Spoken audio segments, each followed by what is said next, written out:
চিন্তা করো এমন একটা দ্বীপের কথা যা মানুষ এখনো খুঁজে পায়নি।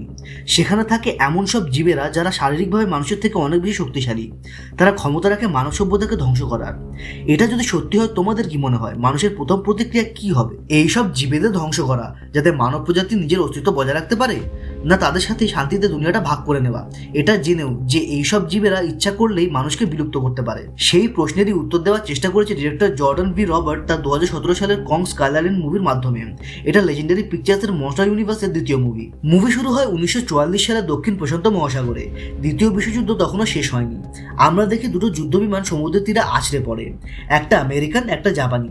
দুইজন চালকই বেঁচে যায়। আমেরিকান সৈন্যটা জাপানি সৈন্যটার উপর গুলি চালায়, কিন্তু লক্ষ্যভেদ হয় না। জাপানি সৈন্যটাও একটাও গুলি আমেরিকান সৈন্যটার গায়ে লাগাতে পারে না। কিন্তু জাপানি সৈন্যটার কাছে ছিল কাটানা, অর্থাৎ জাপানি তলোয়ার। সে আমেরিকান সৈন্যটাকে তাড়া করে জঙ্গলে ঢোকে। সেখানে একটা পাহাড়ের ধারে তাদের মধ্যে লড়াই শুরু হয়। জাপানি সৈন্যটা আমেরিকান সৈন্যটাকে মারতে যাবে, এমন সময় আমরা দেখি একটা বিশাল আকারের লোমশ হাত, একটা বিশাল আকারের গরিলা উঠে আসে। জাপানি সৈন্যটার হাত থেকে ছুরিটা পড়ে যায়। তারপর আমরা চলে আসি 1973 সালে আমেরিকার রাজধানী ওয়াশিংটন ডিসি। সেখানে ভিয়েতনামে চলা যুদ্ধে আমেরিকার অংশগ্রহণের বিরোধিতা করে আন্দোলন চলছে। সেখানে আমাদের পরিচয় হয় বিল র্যান্ডা আর হিউস্টন ব্রুকের সাথে। ব্রুকের হাতে মনার্ক সংগঠনের লোগো আর নাম লেখা ব্রিফকেস। তাদের মধ্যে কথোপকথন থেকে আমরা জানতে পারি মনার্কের আর্থিক পরিস্থিতি ভালো না। তারা একটা অভিযানে যেতে চায় যার ফল হবে সরকারের মনার্কের উপর আস্থার পুনর্গঠন আর আর্থিক সাহায্য প্রদান। বিল র্যান্ডা বলে যুদ্ধ চলাকালীনই তাদের কাছে সুযোগ আছে সরকারকে রাজি করানো এই অভিযানের জন্য। কিন্তু সেই মুহূর্তেই আমেরিকান রাষ্ট্রপতি রিচার্ড নিক্সন ভিয়েতনামের যুদ্ধে আমেরিকার অংশগ্রহণ শেষ হওয়ার বার্তা দেন। র্যান্ডা মরিয়া হয়ে পড়ে, তাকে যা করতে হবে আজই করতে হবে। তারা দেখা করে সেনেটর উইলসের সাথে। র্যান্ডা তাকে বিষয়টার বিবরণ দেয়। আমেরিকান স্যাটেলাইট দক্ষিণ প্রশান্ত মহাসাগরে একটা দ্বীপ আবিষ্কার করেছে। আশেপাশে স্থানীয় উপজাতিরা হাজার হাজার বছর থেকে এই দ্বীপের উল্লেখ করে আসছে, কিন্তু এই প্রথমবার তারা নিজের চোখে এই দ্বীপের প্রমাণ পেয়েছে। ওই দ্বীপের আশেপাশে যাই গেছে এয়ারপ্লেন বা জাহাজ, সেটা আর খুঁজে পাওয়া যায়নি। উইলস এসবকে সস্তার বারমুডা ট্রায়াঙ্গেল বলে। র্যান্ডা উইলসকে বোঝানোর চেষ্টা করে 1954 সালে যে পারমাণবিক বোমার পরীক্ষা করা হয়েছিল সেটা আসলে কোনো পরীক্ষা নয়, আমরা কাউকে মারার চেষ্টা করছিলাম। র্যান্ডার বিশ্বাস সেই জীবটার মতো বাকিদেরও একটা আলাদা লুকোনো জগৎ আছে পৃথিবীতেই, আর স্কাই আইল্যান্ডে সেই জগতের হদিশ পাওয়া যাবে। উইলস র্যান্ডার উদ্ভট কথা শুনে সেখান থেকে উঠে চলে যায়। র্যান্ডা উইলসকে রাজি করানোর অনেক চেষ্টা করে, কিন্তু কোনো কাজ হয় না। এবার ব্রুক চেষ্টা করে বোঝানোর। সে বলে সেনেটরকে কিছুই করতে হবে না, ল্যান্ডস্যাট নামে একটা বেসরকারি ম্যাপিং কোম্পানি ওই দ্বীপে যাচ্ছে, তাদের কেবল সাথে যাওয়ার অনুমতি দিতে হবে। উইলস জানতে চায় গিয়ে কি লাভ হবে। ব্রুক উত্তর দেয় সেখানে নতুন ভেষজ উদ্ভিদ পাওয়া যেতে পারে যা ক্যান্সার নিরাময় করতে পারবে। সোনা হীরের মতো খনিজ পদার্থ পাওয়া যেতে পারে সেখানে। ব্রুক উইলসকে ভয় দেখাতে শুরু করে। সে বলে রাশিয়ান স্যাটেলাইট আর 21 ঘন্টার মধ্যে ওই দ্বীপের ওপর দিয়ে যাবে। তখন রাশিয়ানরাও জেনে যাবে এই দ্বীপের অস্তিত্বের ব্যাপারে। সেই দ্বীপে যাই থাকুক সেনেটর নিশ্চয়ই চাইবেন সেটা আমেরিকানরা সবার আগে খুঁজে পাক। উইলস রাজি হয় অভিযানের অনুমতি দেওয়ার জন্য। র্যান্ডা বলে তাদের আরও একটা সাহায্য লাগবে, তাদের মিলিটারি সাপোর্টের দরকার। তারপর আমরা চলে যাই ভিয়েতনামের ডানং এয়ারবেসে। আমেরিকান সৈন্যরা দেশে ফেরার প্রস্তুতি নিচ্ছে। তারা খুশি তাদের পরিবারের সাথে তাদের আবার দেখা হবে। সেখানে আমাদের পরিচয় হয় লিউটেন্যান্ট কর্নেল প্রেস্টন প্যাকার্ডের সাথে। প্যাকার্ড চ্যাপম্যানকে তার অফিসে ডেকে পাঠায় আর জিজ্ঞেস করে দেশে ফিরে তার পরিকল্পনা কি। চ্যাপম্যান জানায় সে ইস্টার্ন এয়ারলাইনে পাইলটের চাকরি পেয়েছে। প্যাকার্ড একটা কাঠের বাক্সে তার দলের শহীদ হওয়া সৈন্যদের নেম ট্যাগ দেখে আপন মনেই বলে এত কিছু করার ফল কি হলো। সে চ্যাপম্যানকে দিনটা উপভোগ করতে বলে। আমরা বুঝতে পারি প্যাকার্ড আমেরিকার যুদ্ধ না জিতেই যুদ্ধ থেকে হাত তুলে নেওয়ার সিদ্ধান্তে খুশি নয়। সেই রাতে জেনারেল ওয়াটের কল আসে তার কাছে। তাকে আর তার দলকে ল্যান্ডসেটের কিছু বিজ্ঞানী আর তাদের সরঞ্জাম নতুন একটা আবিষ্কৃত দ্বীপে নিয়ে যেতে হবে। তারা তার দলের এই মুহূর্তে বাড়ি যাওয়া হচ্ছে না। প্যাকার্ড দৃশ্যতই খুশি হয় এই আদেশ পেয়ে। পরের সিনে আমরা চলে আসি সাইগনে। র্যান্ডা ট্র্যাকার খুঁজছে, অর্থাৎ যারা জঙ্গলের মধ্যে দিয়ে রাস্তা চিনে বার করা, কোনো কিছুকে খুঁজে বার করায় দক্ষ। ব্রুক বুঝতে পারে না র্যান্ডা আমেরিকান আর্মির সাপোর্ট দল পাওয়ার পরেও ট্র্যাকার খুঁজছে কেন, তাও আবার এসএএস হলো ব্রিটিশ সিক্রেট সার্ভিস, যেমন আমেরিকার সিআইএ আর ইন্ডিয়ার র। র্যান্ডা জানায় সে প্রাক্তন এসএএস। ব্রিটিশ সরকারের প্রতি তার কোনো দায়বদ্ধতা নেই আর। 1972 সালে ভিয়েতনামের গভীর জঙ্গল থেকে 5 আমেরিকান পাইলটকে উদ্ধার করেছিল সে। ক্লাবের মধ্যে র্যান্ডা আর ব্রুক তাকে দুজন গুন্ডাকে মারতে দেখে চিনতে পারে। লোকটার নাম জেমস কনরাড। র্যান্ডা তাকে টাকার প্রস্তাব দিয়ে অভিযানের ব্যাপারে বলে, যদিও সেই জীবদের কথাটা চেপে যায়। অভিযান ঝুঁকিপূর্ণ, তাই কনরাড প্রস্তাবিত টাকার 5 গুণ চায়। র্যান্ডা রাজি হয়। পরের সিনে আমরা চলে যাই মেসন উইভারের রেড রুমে, অর্থাৎ যেই রুমের মধ্যে নেগেটিভ থেকে সেলুলয়েডের ছবি তৈরি করা হয়। সেখানে আমরা জানতে পারি উইভার একজন যুদ্ধ সাংবাদিক আর সে ল্যান্ডস্যাটের সাথে অভিযানে যাওয়ার অনুমতি পেয়েছে। তার এই অভিযান সম্বন্ধে কিছু সন্দেহ আছে। তারপর আমরা চলে আসি ব্যাংকক, যেখান থেকে অভিযানে যাওয়ার জাহাজ ছাড়বে। সেখানে প্যাকার্ডের দলের এক সৈন্য গ্লেন মাইলস বিরক্ত। তাদের বাড়ি যাওয়ার মাত্র একদিন বাকি, কিন্তু তাদের আবার এক দ্বীপের জঙ্গলে পাঠানো হচ্ছে। অন্যদিকে উইভার প্যাকার্ডকে তার মঞ্জুরি পত্র দেখায় অভিযানে যাওয়ার। প্যাকার্ড সেই পত্র থেকে জানতে পারে উইভার একজন যুদ্ধ সাংবাদিক, আর তাকে বলে তার মতো লোকেদের জন্যই আমেরিকান নাগরিকেরা আমেরিকার সৈন্যদের উপর থেকে আস্থা হারিয়ে ফেলছে। উইভার জবাব দেয়, প্যাকার্ড কি যাদের হাতে বন্দুক নেই তাদের দোষ দিচ্ছে যুদ্ধ হারার জন্য? প্যাকার্ড উত্তরে জানায়, আজকের যুগে বন্দুকের থেকে ক্যামেরায় বেশি ক্ষতি হয়। এবার যেহেতু এটা একটা এক্সপ্লেনার, তাই ভিয়েতনামের যুদ্ধ সম্বন্ধে তোমাদের একটু জানিয়ে দিই, না হলে সিনটার গুরুত্ব আর প্যাকার্ডের চরিত্র দুটোই বুঝতে পারবে না। আমেরিকার কাছে আধুনিক যুদ্ধ সরঞ্জাম আর ছোটখাটো একটা দেশের অর্থনীতির সমান ডিফেন্স বাজেট থাকা সত্ত্বেও ভিয়েতনামের চাষি ও মজুর শ্রেণীর মানুষদের সাথে তারা পেরে উঠছিল না। এর কারণ ভিয়েতনামের চাষি ও মজুরেরা গেরিলা ব্যাটেল ট্যাকটিক্স ব্যবহার করছিল, অর্থাৎ জঙ্গলের মধ্যে ঘাপটি মেরে থাকা, সুযোগ বুঝে আক্রমণ করে আবার জঙ্গলে গা ঢাকা দেওয়া। সেই জন্য শেষে অন্য কোনো উপায় না দেখে আমেরিকান আর্মি নেপাম ব্যবহার করা শুরু করে। নেপাম এক ধরনের তেল যা আমেরিকান আর্মি একরের পর একর জঙ্গলে ছড়িয়ে দিয়ে তাতে আগুন লাগিয়ে দিত, যার ফলে গাছপালা, পশুপাখি, মানুষ সব পুড়ে ছাই হয়ে যেত। ভিয়েতনামের যুদ্ধ চলাকালীন আমেরিকার মতো উন্নত দেশে টিভিতে লাইভ সম্প্রসারণ চালু হয়ে যায়, যেখানে যুদ্ধ পত্রকারেরা যুদ্ধের নেপাম ব্যবহারের দৃশ্য লাইভ তুলে ধরে, যা দেখে আমেরিকান নাগরিকদের মধ্যে যুদ্ধবিরোধী মনোভাব গড়ে ওঠে। তারা যুদ্ধ থামানোর জন্য আন্দোলন করে। আমেরিকান রাষ্ট্রপতি নিক্সন তা করতে বাধ্য হয়। সেই জন্য এই যুদ্ধে হারার দায় প্যাকার্ড উইভারের মতো পত্রকারদের উপর দেয়। প্যাকার্ড যুদ্ধ চালিয়ে যেতে চেয়েছিল। তারপর আমরা চলে যাই জাহাজে। সেখানে সবাইকে এই অভিযান সম্বন্ধে বিশদ বিবরণ দেওয়া হয়। আমরা জানতে পারি একটা বিশাল ঝড় এই দ্বীপটাকে সবসময় ঘিরে রাখে, যার জন্য একমাত্র হেলিকপ্টারে করে এই দ্বীপে পৌঁছানো সম্ভব। সেখানে পৌঁছে ল্যান্ডসাইডের দল দ্বীপটার একটা বিস্তারিত ম্যাপ তৈরি করবে, আর র্যান্ডার দল মাটির নিচে কি কি আছে তার সন্ধান করবে, যে কাজে র্যান্ডার দলকে আমেরিকান আর্মি সাহায্য করবে। আর্মি তাদের হেলিকপ্টার থেকে সাইজমিক চার্জ মাটিতে ফেলতে ফেলতে যাবে। সাইজমিক চার্জ আসলে শক্তিশালী বোমা, যেগুলো ফেটে ছোট ছোট ভূমিকম্প তৈরি হবে, যা থেকে মাটির নিচে কি আছে তা জানা যাবে। একবার ওই দ্বীপে নামতে পারলে বাইরে দুনিয়ার সাথে যোগাযোগ বিচ্ছিন্ন হয়ে যাবে। 3 দিন পর তারা আবার সুরক্ষিতভাবে ওই ঝড়ের মধ্যে থেকে বেরোতে পারবে। সেই দিনটা মিস করলে পরের সুযোগ আবার কবে পাওয়া যাবে তার কোনো নিশ্চয়তা নেই। তারপর আমরা দেখি সবাই অভিযানের প্রস্তুতি নিচ্ছে, আর আমরা প্রথমবারের জন্য ঝড়টাকে দেখতে পাই। ল্যান্ডসাইটের অফিসার ভিক্টর নেভি ঝড়টাকে কাছ থেকে দেখে অভিযান পিছিয়ে দিতে চায়, কিন্তু র্যান্ডা জোর করে। আজ না যেতে পারলে তাদের আর যাওয়াই হবে না। প্যাকার্ড র্যান্ডার কথা সহমত হয়। সবকটা হেলিকপ্টার আকাশে একসাথে উঠতে থাকে, এগিয়ে চলে ঝড়ের দিকে। ঝড়ের ভেতরে ঢুকতেই আমরা গোলাপি রঙের বিদ্যুৎ দেখতে পাই। হেলিকপ্টারের সরঞ্জাম সব উল্টোপাল্টা হয়ে যায়, কিন্তু তাও প্যাকার্ডের দল কোনো ক্ষতি ছাড়াই সেই ঝড় থেকে বেরিয়ে আসতে পারে। স্কাল আইল্যান্ডের সৌন্দর্য দেখে সবাই মুগ্ধ হয়ে যায়। নেভিসের দল নিচে নেমে বেস তৈরি করে। অপরদিকে কনরাড আকাশ থেকে জঙ্গল পর্যবেক্ষণ করে। প্যাকার্ডের দল সাইজমিক চার্জ ফেলতে শুরু করে মাটিতে। এই সময় ব্রুক হেলিকপ্টারে থাকা র্যান্ডাকে জানায় সাইজমিক চার্জ থেকে যেসব ডেটা পাওয়া যাচ্ছে সেটা র্যান্ডার থিওরি সত্যি প্রমাণ করছে, এই দ্বীপের মাটির নিচেটা ফাঁকা। আমরা দেখি সাইজমিক চার্জের জন্য দলে দলে হরিণ মারা যাচ্ছে। এমন সময় একটা হেলিকপ্টারের দিকে কেউ গাছ ছুঁড়ে মেরেছে, হেলিকপ্টারটার সাথে সাথে ধ্বংস হয়ে যায়। আর একটা হেলিকপ্টারের দিকে একটা বিশাল হাত উঠে আসে, সেটা হেলিকপ্টারকে ধরে ঝাঁকাতে থাকে। আমরা কংকে দেখতে পাই। সব হেলিকপ্টারগুলো কংকে ঘিরে ধরে গুলি চালাতে থাকে। কং এক ঘুষিতে একটা হেলিকপ্টার ভেঙে ফেলে। কনরাড তাদের সেখান থেকে সরে পড়তে বলে, কিন্তু প্যাকার্ডের সৈন্যরা কেবল প্যাকার্ডেরই অর্ডার শোনে। চ্যাপম্যানের হেলিকপ্টার ধরে ফেলে কং, কিন্তু এতে কং এর হাতও কেটে যায়। একটা হেলিকপ্টার মাটিতে পড়ে থাকা হেলিকপ্টারের ভিতরে থাকা মানুষদের বাঁচাতে যায়, কিন্তু কং তাদের পা দিয়ে চেপে মেরে দেয়। প্যাকার্ডের হেলিকপ্টার অন্য একটা হেলিকপ্টারের সাথে ধাক্কা খেয়ে মাটিতে পড়ে। কং বেসে আক্রমণ করে সেটা ভেঙে দেয়। সেখান থেকে ছিটকে একজন কনরাডের হেলিকপ্টারে এসে তাদের হেলিকপ্টারের ব্লেডে ঢুকে যায়। তাদের হেলিকপ্টারও মাটিতে পড়ে। অন্যদিকে প্যাকার্ডের ভেঙে পড়া হেলিকপ্টার থেকে প্যাকার্ড বেরিয়ে গেলেও ব্রিক্স বেরোতে পারে না। সেই হেলিকপ্টার তুলে কং অন্য একটা হেলিকপ্টারের দিকে ছুঁড়ে মারে। কং লাফ দিয়ে জোড়া ঘুষিতে আর একটা হেলিকপ্টার ভেঙে ফেলে। চিনুক হেলিকপ্টারটা 2 হাতে ব্যাটের মতো ধরে শেষ উঠতে থাকা হেলিকপ্টারে বাড়ি মারে। নিজের সৈন্যদের মরতে দেখে প্যাকার্ড কং এর দিকে আগুন চোখে তাকিয়ে থাকে। কং ও তার রাজত্বে অকারণে বোমা ফেলে ধ্বংসলীলা চালানোর জন্য প্যাকার্ডের দিকে আগুন চোখে চেয়ে দেখে। পরের সিনে আমরা দেখি কনরাড দেখছে কং চলে যাচ্ছে। সে তার দলকে বলে তারা দ্বীপের দক্ষিণ দিকে আছে। সে একটা নদী দেখতে পেয়েছে, সেটা ধরে এগোলে তারা দ্বীপের উত্তরে পৌঁছাতে পারবে, যেখান থেকে তারা দ্বীপের বাইরে বেরোবে আগেই ঠিক করা হয়েছিল। সেখান থেকে তারা কোনোভাবে জাহাজের সিগন্যাল পাঠাতে পারলে তারা বেঁচে যেতে পারে। অন্যদিকে আমরা দেখি চ্যাপম্যানের হেলিকপ্টারে কেবল সেই বেঁচে আছে। প্যাকার্ড চ্যাপম্যানকে বলে সেখানেই থাকতে আর আশপাশটা দেখতে। তারা সবাই চ্যাপম্যানের ওখানেই যাবে। চ্যাপম্যানের হেলিকপ্টারে যে পরিমাণে অস্ত্র আছে তা দিয়ে কংকে মারা যেতে পারে। অপরদিকে মাইলস আর কোলের দলের জনকয়েক সৈন্য বেঁচে গেছে। কোল খাচ্ছে দেখে মাইলস রেগে যায় আর বলে একটা বিল্ডিং এর সাইজের বাদর এসে তাদের বন্ধুদের মেরে সব হেলিকপ্টার ধ্বংস করে চলে গেল, তার খিদে পাচ্ছে কি করে। প্যাকার্ডের সাথে তাদের দেখা হয়। মাইলস জানায় এই ঘটনায় তাদের দলের কেবলমাত্র 7 জনই বেঁচেছে।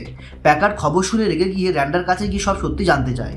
র্যান্ডা প্যাকার্ডকে বলে ইউএসএস ল্যাটন দুর্ঘটনায় র্যান্ডা একমাত্র বেঁচে ছিল, বাকি সবাই মারা যায়। সরকার পুরো ব্যাপারটা চাপা দিয়ে দেয় আর মৃতদের পরিবারকে বলে জাহাজটা যুদ্ধে ক্ষতিগ্রস্ত হয়ে ডুবে গেছে, কিন্তু র্যান্ডা দেখেছে একটা বিশাল জীবকে সেই জাহাজ ধ্বংস করতে। এই পৃথিবী মানুষের না। এখানে ওই জীব বলতে র্যান্ডা গডজিলার কথা বলেছে। র্যান্ডা আরো বলে মানুষ কিছু না করলে এইসব জীব আবারও পৃথিবীকে তাদের বানিয়ে নেবে। এখন তাদের কাছে প্রমাণ আছে এইসব জীবের অস্তিত্বের, তাই সে প্যাকার্ডকে বলে তাদের সুরক্ষিতভাবে দ্বীপ থেকে বার করতে, যাতে তারা আমেরিকান আর্মিকে খবর দিতে পারে এদের ধ্বংস করার জন্য। প্যাকার্ড বলে সে একাই আর্মি। অন্যদিকে ব্রুক বাকিদের র্যান্ডার থিওরি সম্বন্ধে জানায়, হলো আর্থ থিওরি। এই থিওরি মতে পৃথিবী আসলে ফাঁপা, আর পৃথিবীর ভিতরে আরেকটা জগৎ আছে যেখানে কংয়ের মতো জীবেরা বাস করে। স্কাল আইল্যান্ড হলো সেই হলো আর্থেরই একটা অংশ যেটা কোনো কারণে পৃথিবীর ওপরে উঠে এসছে।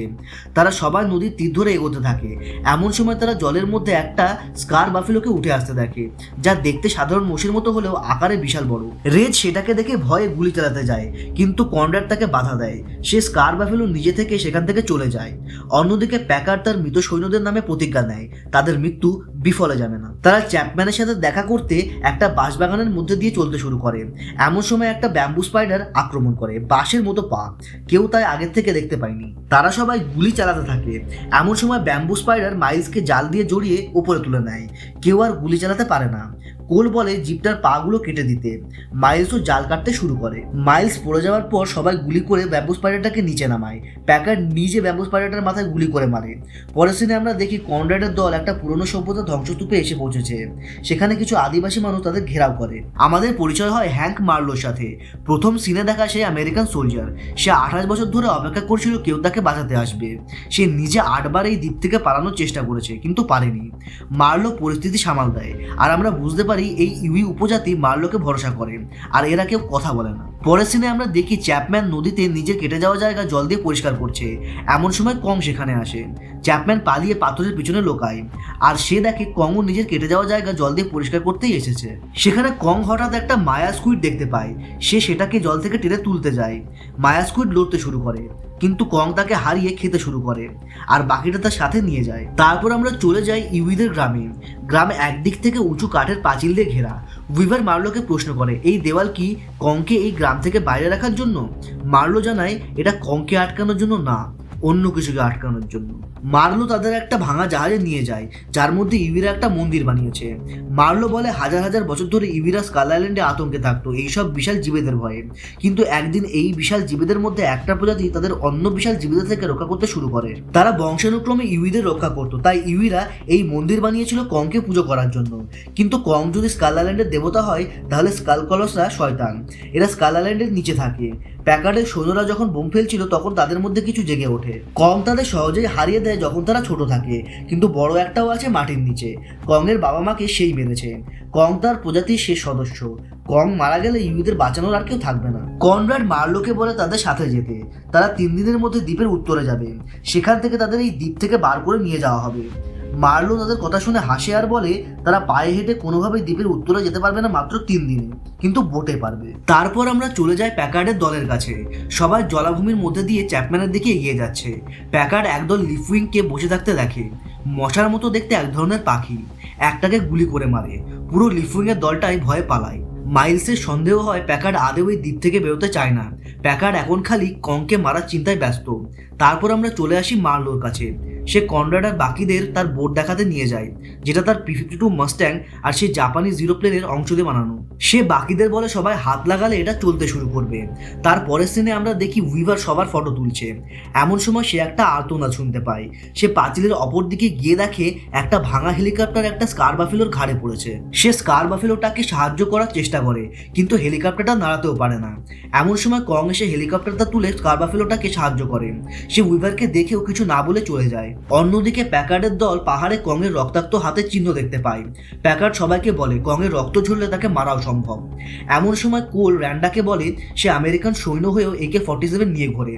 সে এক ভিয়েতনামি চাষির ঘরে এটা পেয়েছিল, কিন্তু সে লড়ছিল না। সে তার জীবনযাত্রা শান্তিতে কাটাচ্ছিল। কোল সেই বন্দুকটা নিয়ে চলে আসে। কোল র্যান্ডাকে বলে অনেক সময় কোনো শত্রু আসলে থাকেই না, যতক্ষণ না তুমি নিজে শত্রুকে খুঁজতে বেরোচ্ছ। আমরা চলে আসি কনরাডের দলের কাছে। সবাই বোটটাকে 48 ঘন্টার মধ্যে ঠিক করার চেষ্টা করছে। অন্যদিকে চ্যাপম্যান তার আশেপাশের এলাকা পর্যবেক্ষণ করে দেখছে। সে বাকিদের সাথে ওয়্যারলেসে যোগাযোগের চেষ্টা করে, কিন্তু কোনো সিগন্যাল নেই। সে ক্লান্ত হয়ে একটা ভাঙা গাছের উপর বসে, কিন্তু জানতে পারে সেটা কোনো গাছের গুড়ি নয়, স্পোর ম্যান্টিস। চ্যাপম্যান তাকে লক্ষ্য করে গুলি চালায়। স্পোর ম্যান্টিস হঠাৎ ভয় পেয়ে পালায়। চ্যাপম্যান পিছনে ঘুরে দেখে একটা স্কাল ক্রলারটা চ্যাপম্যানকে খেয়ে ফেলে। পরের সিনে আমরা দেখি সবাই মার্লোর বাসায় রাত কাটাচ্ছে। সেখানে আমরা জানতে পারি ব্রুকসই সবার আগে হলো আর্থ থিওরি আমেরিকার ভূতত্ত্ব কমিটির কাছে রেখেছিল। কেউ তাকে বিশ্বাস করেনি, সবাই তার উপর হেসেছিল, এক র্যান্ডা ছাড়া। আমরা আরও জানতে পারি কনরাডের বাবা ব্রিটিশ এয়ারফোর্সের পাইলট ছিল, দ্বিতীয় বিশ্বযুদ্ধে নাৎজিদের বিরুদ্ধে লড়তে গিয়ে মারা যায়। অন্যদিকে র্যান্ডা প্যাকার্ডকে বোঝানোর চেষ্টা করে তাদের উচিত কংকে মারার চিন্তা না করে এই দ্বীপ থেকে বেরোনোর। প্যাকার্ড র্যান্ডাকে বলে তার যদি প্যাকার্ডের আদেশ উদ্দেশ্য পছন্দ না হয় সে একাই দ্বীপের উত্তরে যেতে পারে। পরের দিন সকালে তারা অনেক চেষ্টা করে সেই বোট চালু করে। যাওয়ার আগে মার্লো ইউইদের ধন্যবাদ ও বিদায় জানায়। তারপর তারা নদী ধরে এগোতে থাকে। অন্যদিকে প্যাকার্ডের দল লক্ষ্যের দিকে এগোতে থাকে। বোটে আমরা জানতে পারি মার্লোর একটা বাচ্চা আছে। এতদিনে সে নিশ্চয়ই বড় হয়ে গেছে।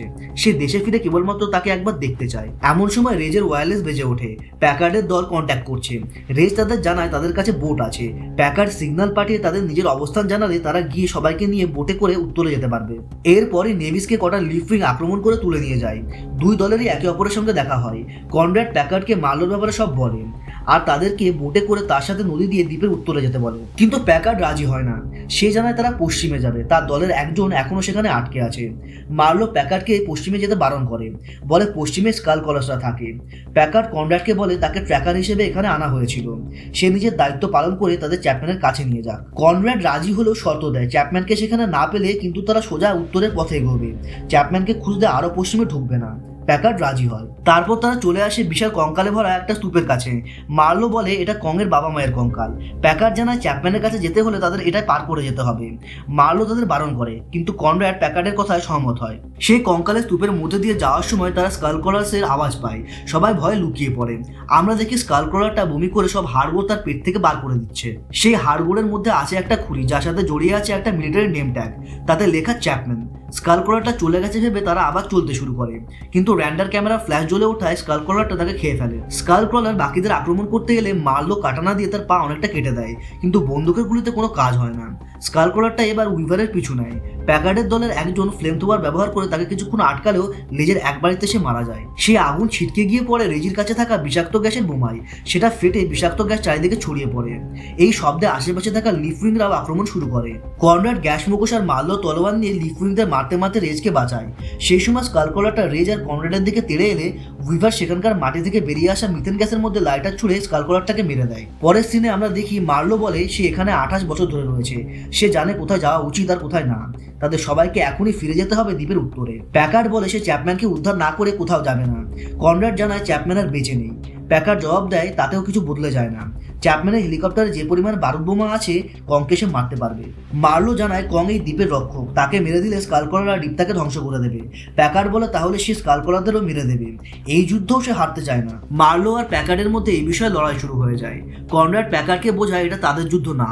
প্যাকার্ড চাইলে কংকে মারার চেষ্টা করতে পারে, কিন্তু বাকিরা এখনই দ্বীপের উত্তরে রওনা দেবে। প্যাকার্ড আপত্তি করে না। পরের সিনে আমরা দেখি কনরাডের দল অনেকক্ষণ চলার পরও নদী খুঁজে পায়নি। তাই কনরাড একটা পাহাড়ের উপর উঠে উঁচু থেকে চারিদিক দেখতে চায়। উইভারও তার সাথে যায়। অন্যদিকে প্যাকার্ডের দল চ্যাপম্যানের হেলিকপ্টার পেয়ে গেছে। প্যাকার্ড তাদের হেলিকপ্টারে থাকা সব অস্ত্র ও বোমা বার করতে বলে। তারা নেপাম আর সাইজমিক চার্জ দিয়ে কংয়ের জন্য ফাঁদ বানায়। তারপর আমরা চলে আসি কনরাড আর উইভারের কাছে। তারা পাহাড়ে উঠে নদী খুঁজতে সফল হয়েছে। এমন সময় রাতের কুয়াশার মধ্যে থেকে কং বেরিয়ে আসে। সে উইভারের দিকে তাকিয়ে থাকে। উইভার কংকে ছোঁয়। কং শান্ত হয়ে উইভারের দিকে তাকিয়ে থাকে। হ্যাঁ, কং একটু মেয়েবাদ, তোমার মতো। সেই সময় প্যাকার্ডের দল সাইজমিক চার্জ ফাটিয়ে কংয়ের দৃষ্টি আকর্ষণ করে। কং সেদিকে ছুটে যায়। কনরাড উইভারকে বলে তাদের কংকে বাঁচাতে হবে। কং প্যাকার্ডের মুখোমুখি হয়। অন্যদিকে কনরাড ব্রুক আর স্যামকে তাদের বোটে গিয়ে অপেক্ষা করতে বলে। তারা ভোরের মধ্যে না ফিরলে তারা যেন উত্তরের জন্য রওনা দেয়। মার্লো কনরাড আর উইভারের সাথে যায় কংকে বাঁচানোর জন্য। অপরদিকে কং প্যাকার্ডের দিকে তেড়ে যায়, কিন্তু প্যাকার্ড নদীর জলের উপর নেপাম ঢেলে রেখেছে। কং কাছে আসতেই তার মধ্যে আগুন ধরিয়ে দেয়। কং আগুনে পুড়তে থাকে। কিছুক্ষণ পর সব শান্ত হয়ে গেলে প্যাকার্ড খুশি হয় এই ভেবে যে কং মারা গেছে, কিন্তু কং তখনও বেঁচে আছে। সে নেপাম ছুঁড়ে মারে প্যাকার্ডের সৈন্যদের গায়ে। একজনের গায়ে পা দিয়ে চেপে মেরে দেয়, কিন্তু আগুনের ঝলসে দুর্বল কং অজ্ঞান হয়ে পড়ে যায়। প্যাকার্ড তার সৈন্যদের কংয়ের গায়ে বোমা লাগাতে বলে। বোমের বোতাম টিপতে যাবে এমন সময় কনরাড আর উইভার তার দলের দিকে বন্দুক তাক করে। কংকে তারা মারতে দেবে না। মার্লোর বোঝানোতে রেজ দল বদল করে। তা দেখে বাকি সকলেও কনরাডের সমর্থন করে। এমন সময় প্রাইমাল স্কাল ক্রলারটা জেগে ওঠে জলের নিচে থেকে। আকার এসে কংয়ের সমান। সবাই সেখান থেকে পালিয়ে আসে, কিন্তু প্যাকার্ড তখনও কংকে মারার চিন্তা করছে। কিন্তু বোমার বোতাম টেপার আগে কং প্যাকার্ডকে মেরে দেয়। স্কাল ক্রলারটা কংকে আক্রমণ করে, কিন্তু দুর্বল কং তার সাথে লড়তে পারে না। স্কাল কলারটা মানুষদের পিছনে ধাবা করে, কিন্তু এটা হলো সব থেকে বড় স্কাল কলার, তাই এর গতিও ধীর। কনরাড আর বাকি সবাই নদী ধরে এসে দেখে বোট নেই। ভোর হয়ে যাওয়ায় ব্রুক আর স্যাম বোট নিয়ে চলে গেছে। কনরাড উইভারকে বলে পাহাড়ে উঠে একটা সিগন্যাল পাঠাতে, যাতে তারা বোট নিয়ে ফিরে আসে। কনরাড আর বাকিরা স্কাল কলারটাকে অন্যদিকে নিয়ে যাওয়ার চেষ্টা করবে। কোল সবাইকে বাঁচাতে নিজের জীবন বলি দিতে চায়, কিন্তু স্কাল কলারটা যথেষ্ট চালাক। সে কোলকে না খেয়ে পাহাড়ের গায়ে লেজ দিয়ে ছুঁড়ে মারে। তারপর সে কনরাড আর বাকিদের পিছু নেয়। এমন সময় হাতে পাথর নিয়ে কং লাফিয়ে এসে পড়ে স্কাল কলারটার উপর। তাদের মধ্যে বেশ কিছুক্ষণ লড়াই চলে। এর মধ্যেই উইভার পাহাড়ে উঠে সিগন্যাল পাঠিয়ে দিয়েছে। কং একটা গাছের গুড়িকে ব্যাট বানিয়ে স্কাল কলারটার মাথায় বাড়ি দেয়। স্কাল কলারটা কংকে ভাঙা জাহাজের স্তূপে ছুঁড়ে ফেলে। কং জাহাজের শিকলে জড়িয়ে যায়। স্কাল কলারটা কংকে মারতে যাবে, এমন সময় আমরা দেখি স্যাম আর ব্রুক সেখানে বোট নিয়ে চলে আসে। ব্রুক বোটে থাকা 50 মিলিমিটার ক্যানন দিয়ে স্কাল কলারটার উপর গুলি চালাতে থাকে। স্কাল কলারটা কংকে ছেড়ে তাদের পিছনে যায়। তাদের থেকে আকর্ষণ সরাতে কনরাড একা দৌড়াতে থাকে। স্কাল কলারটা তার পিছনে যায়। অন্যদিকে কং উঠে সব শিকল ছিঁড়ে ফেলে, একটা ছাড়া, যার সাথে একটা ভাঙা বোটের প্রপেলার জড়িয়ে আছে। অন্যদিকে কনরাডকে বাঁচাতে উইভার ফ্লেয়ার গান স্কাল কলারের চোখের দিকে তাক করে মারে, আর কং প্রপেলারটা চাবুকের মতো ছুঁড়ে মারে স্কাল কলারটার দিকে। কং স্কাল কলারটাকে পাহাড়ের গায়ে ছুঁড়ে মারে। উইভার পাহাড় থেকে জলে পড়ে যায়। স্কাল কলারটা আবারও উঠে কংকে আক্রমণ করতে যায়, কিন্তু কং প্রপেলার দিয়ে তার গলার অনেকটা চিরে দেয়। স্কাল কলারটা মাটিতে লুটিয়ে পড়ে। সে মরে গেছে ভেবে কং উইভারকে বাঁচাতে যায়, কিন্তু তখনই স্কাল কলারটা আবারও কংকে আক্রমণ করে। কংয়ের যেই হাতে উইভার আছে সেই হাতটাকে জিভ দিয়ে পেঁচিয়ে মুখের মধ্যে পুরে নেয়, কিন্তু কং জিভ টেনে নাড়িভুড়ি সমেত সব বার করে দেয়। কং উইভারকে আস্তে করে মাটিতে রেখে আবার দ্বীপের ভেতরে ফিরে যায়। কনরাড উইভারকে গিয়ে জড়িয়ে ধরে। সবাই বোটে করে শেষ দূরত্বটুকু পার করে। আমরা আকাশে হেলিকপ্টার দেখতে পাই, যা সবাইকে দ্বীপ থেকে উদ্ধার করে নিয়ে যায়। শেষে আমরা কংকে দাঁড়িয়ে নিজের রাজা সত্তাকে প্রকাশ করতে দেখি। এখানেই মুভি সমাপ্তি। মনস্টারভার্সের প্রথম মুভি গডজিলাতে গডজিলাকে যতটা না দেখানো হয়েছে, তার থেকে মনস্টারভার্সের দ্বিতীয় মুভি কং স্কাল আইল্যান্ডে কংকে বেশি দেখানো হয়েছে। আমার কিন্তু দুটো মুভি ভালো লেগেছে। তাছাড়া কং স্কাল আইল্যান্ডে আমাদের মনস্টারভার্সের আরও অনেক মনস্টারের সাথে পরিচয় করানো হয়েছে, যেখানে গডজিলাতে কেবলমাত্র মুটোদের সাথে পরিচয় করানো হয়েছিল। তবে মনস্টারভার্সের তৃতীয় movie Godzilla king of the মনস্টারে আরও আইকনিক মনস্টারভার্সের মনস্টারদের সাথে আমাদের পরিচয় হয়। গডজিলা কিং অফ দ্য মনস্টারের মুভি এক্সপ্লেনার আসবে পরের সপ্তাহে। মিস না করতে চাইলে অবশ্যই সাবস্ক্রাইব করবে। এই মুভি এক্সপ্লেনারটা ভালো লেগে থাকলে লাইক করতে ভুলো না, আর কমেন্টে জানা মনস্টারভার্স তোমাদের কেমন লাগছে।